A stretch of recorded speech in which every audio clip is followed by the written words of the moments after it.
Good morning, welcome to SCADA World. Today we have video about the option group in WinCC V7, WinCC 7.5. We will show you how to use this. First of all, we have the group option on the right side of menu, and we have some information how to set up the geometry, how to set up the position, width, height, etc. We have also the number of boxes, so we can increase and decrease the how many boxes we need. I will leave just 3. In colors we have every time the colors option, the style, the font. It's like always. The index is the index what we are displaying, which index is set. So we can provide some text into our boxes. Let's say index 1 will be yes, index 2 will be no, and index 3 will be I don't know. Okay, the flashing miscellaneous, it's always the same. In the output value we have the information which selected box is in our application, so we know exactly which kind of box operators push. So we can provide some kind of options to check something, to display, for example, the language, English, German, etc. And I will provide just yes, no, I don't know. And I put one static text with result. So in result I will display our boxes I choose in operation mode. I created one tag, it's 32 bytes tag, and it's just unsigned integer. I will put in selected box. Now, after we provide this kind of information in WinCC runtime, I will see the same in tag management. So my no will be 2 value, and for example my I don't know will be 3. Yeah, we have 4 value because it's binary settings.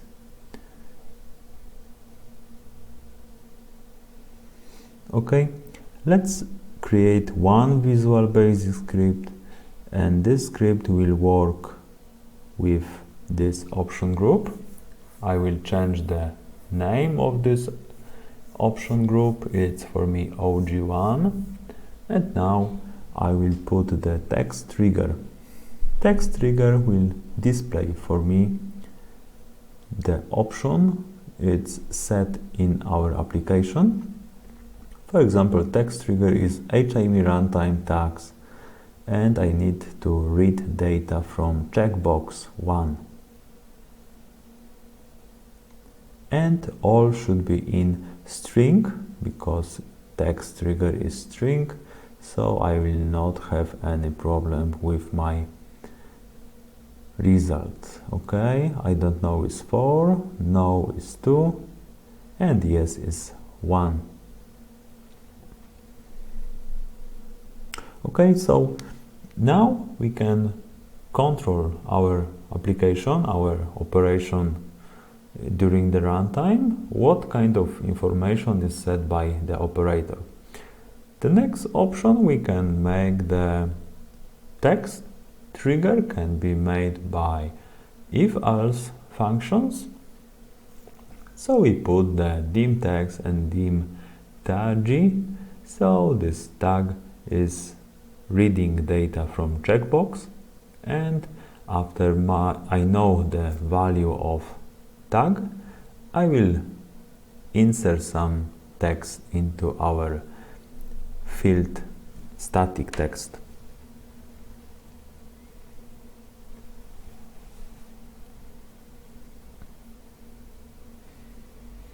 Okay, I will use the if-else function with 3 levels. So it's else if, and we have value 1, 2 and 4. At the end I need to put the and if functions to don't have any errors about these settings.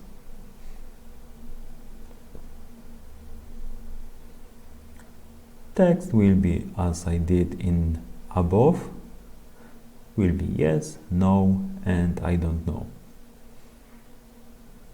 This kind of text I could read from text dialog or from any other windows, but I will leave like we have. Okay, now when I run this, WinCC runtime should appear with my text. Okay, I see I don't know, I see no and yes. Everything is working correctly.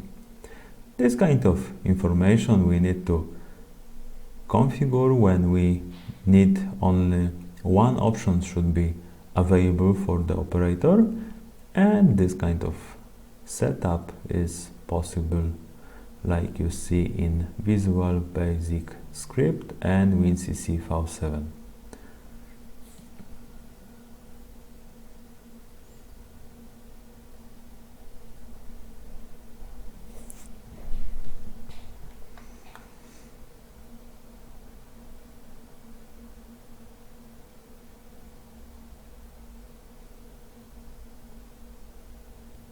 Okay, thanks for watching, see you on next week, bye.